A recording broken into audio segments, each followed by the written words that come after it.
Welcome to this explainer. Look, we've all seen them scrolling through our feeds. Those incredibly aesthetic, perfectly stylized Notion dashboards that promise to, completely revolutionize your business in an afternoon. But today, we're cutting through that social media hype. We are going to break down exactly when Notion works perfectly as a CRM, and more importantly, where it fundamentally breaks down in the real world. Let's kick things off with a massive reality check from a recent audit by Doroshenko Studio. They found that half of these systems die in just 3 months, simply because no one can actually use them. I mean, that stat instantly shatters the illusion of the 10-minute CRM template, right? You download it, it looks gorgeous, but in the actual trenches of daily business, 50% are totally abandoned in a single financial quarter. Why? Because looking good on a screen does not automatically translate to a system that functions well for a growing team. So, I want you to keep this central question floating in the back of your mind as we go through today's explainer. Are you building a truly functional CRM or just a very pretty spreadsheet? To figure that out, we're going to walk through the natural life cycle of a small business using Notion, tracing that journey from the fast, flexible honeymoon phase all the way to the inevitable heartbreak. Okay, let's dive right into phase 1, the honeymoon, or as I like to call it, the aesthetic illusion. We really have to give credit where it's due here, because at this early stage, Notion's document plus data hybrid feels like absolute magic. You can literally spin up a working client database in one afternoon with zero expensive hosting fees. It's the absolute sweet spot for solopreneurs and local agencies. If you've got a tight team of 5 to 7 people, maybe up to 1,000 active clients, a super simple 1 to 3 stage sales process, and a budget hovering around 0 to 50 euros a month, Notion is a powerhouse. The real killer feature is having your text and notes sitting right next to your data. You open a client card and boom, your meeting notes, contracts, and onboarding checklists are right there. One consultant even reported saving 5 hours a week just by centralizing everything like this. But here is the catch. As your business takes off and you start celebrating all those new clients, you're actually speeding right toward a hidden barrier.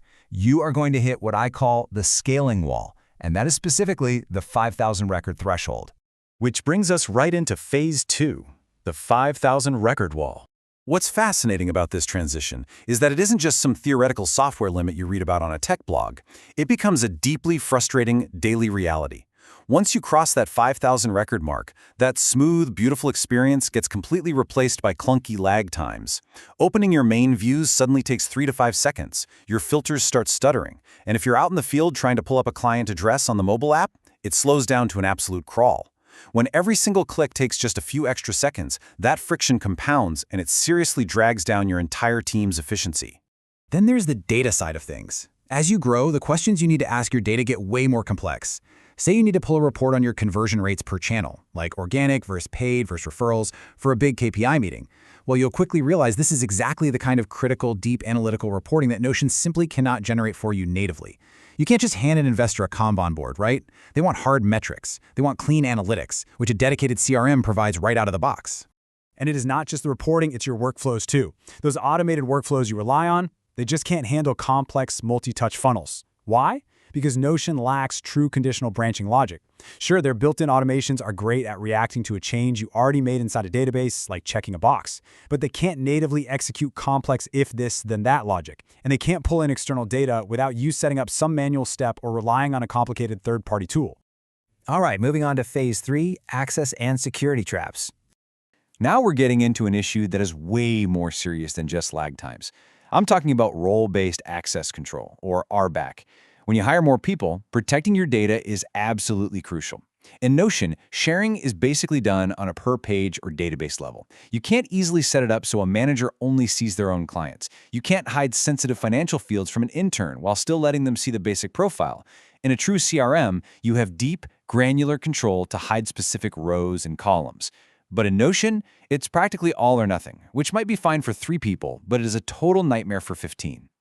And this access issue? It turns into a massive legal danger if you are handling sensitive personal data, particularly under strict European GDPR requirements.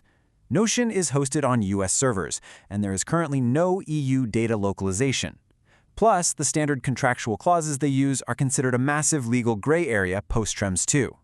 Basically, storing European data on US cloud servers isn't automatically protected anymore. If your business touches medical records, financial portfolios, or legal data, keeping it in Notion is highly, highly risky. To put that into perspective, look at this real-world pilot project. A legal consultant with just one single assistant wanted to use Notion as their CRM. But after a proper audit, they realized the GDPR or DSGVO compliance risks were just too high. They actually had to move everything over to a self-hosted CRM just to avoid thousands of euros in potential fines. It really proves that while Notion is a fantastic starting line, it can be a terrifying, risk-heavy finish line for your sensitive client data. Sometimes peace of mind is for sure worth walking away from a pretty interface.